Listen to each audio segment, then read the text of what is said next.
Welcome to Gossip Column Extra on the BBC Sport website. I'm David Ornstein, joined by Simon Stone, and we're going to talk about the Alexis Sanchez situation. I'll actually start by saying I don't think we're going to have any significant developments on this today. I'll second that. Yeah, it's most likely to go into next week, perhaps over the weekend, but I still think there's quite a lot to work through before this deal gets finalised. Well, as I understand it, Manchester United and Arsenal have agreed the deal, effectively, for Alexis Sanchez to move clubs. There is an issue, clearly, over Henrik Mkhitaryan. Arsenal want him, Manchester United are willing to let him go.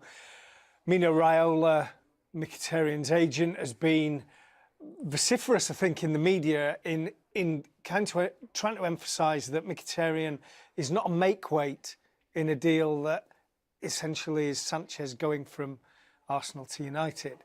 That he's his own man, that he'll decide if he wants to go and, more importantly, when he wants to go and for the right money and the right structured deal. I think it's fairly obvious for all the public pronouncements that Mkhitaryan has no future at Manchester United. So he's got a decision to make over whether he's going to stick it out or whether he is going to leave.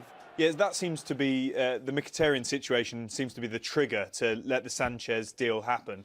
And from what I've established from speaking to people at Arsenal, they seem very confident that Mkhitaryan wants to join them. There are even some reports that Mkhitaryan has agreed, and it's now just up to Mino Raiola to agree. I don't know if it's Mkhitaryan's final salary or, in fact, his own agent's fee. From Arsenal's perspective, they're confident of closing this deal out and also signing Pierre-Emerick Aubameyang. But if we just stick to Sanchez at the moment, we've seen lots of reports around a package over a 4.5-year contract worth £180 million. What's your take on the figures? Well, £30 million transfer fee, the wages. So if we say the reported figure, 14 million after tax, another 13 million in tax, so that's 27 million pounds. Then you have an agent's fee, that's another 10 million pounds. There's another signing on fee. But all these add-ons, they'd be payable anyway. Yeah. So you're talking about Mkhitaryan.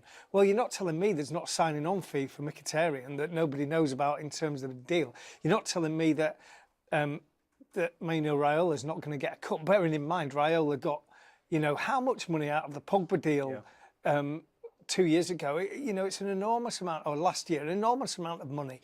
So, these numbers, they may be high, but you're talking about two of the biggest clubs in Europe, two of the biggest clubs in the world, and in Manchester United's case, the club who make more money than any other club. But these deals are structured in roughly the same way, and these add-ons are added onto every contract. A little bit of insight from Arsenal's perspective on this deal that may be holding it up somewhat. Firstly, they tend to pay agents 7%, and clearly, judging by the Pogba deal, Raiola is the type of agent who may ask for quite a lot more than that, so that could be an issue.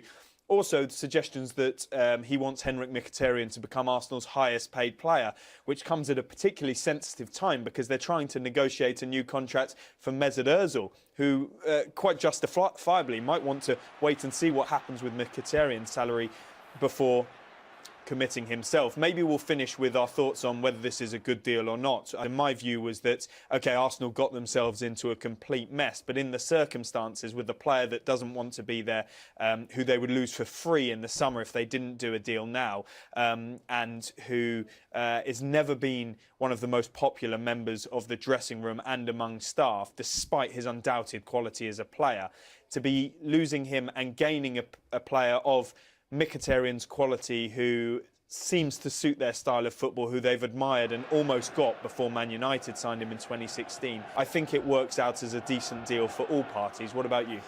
I think, yes, it works for Manchester United because they've got a fantastic player and they don't have enough fantastic players, and that has been proven by the league table this year.